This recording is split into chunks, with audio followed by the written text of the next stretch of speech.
যারা সব সময় আস্তাগফিরুল্লাহ পড়ে তাদের রিজিকের কোনো টেনশন হয় না, রিজিক নিয়ে তাদের আর কোনো চিন্তা থাকে না। আল্লাহ নবী নূহ আলাইহিস সালাম যিনি ওনার জাতিগোষ্ঠীকে বলেছিলেন ফাকুল তুস্তাগফিরু রাব্বাকুম ইন্নাহু কানা গাফফারা, তোমরা বেশি বেশি ইস্তিগফার পড়ো, তিনি ক্ষমাশীল।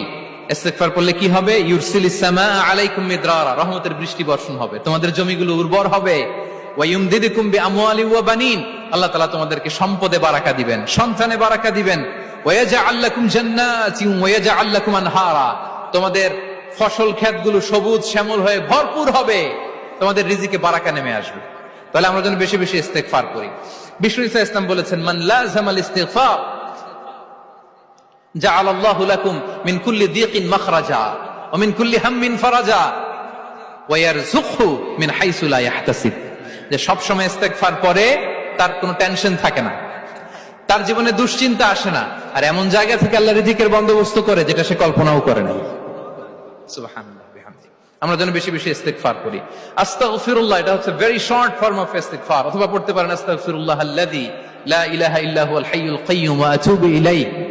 সাইয়্যিদুল ইস্তিগফার মুখস্থ আছে না আমাদের? এটা যেন বেশি বেশি পড়ি। ইয়াকিনের সাথে যে সাইয়্যিদুল ইস্তিগফার পড়বে, যেই দিন পড়বে ওই দিন যদি মৃত্যু হয় সে জান্নাতি।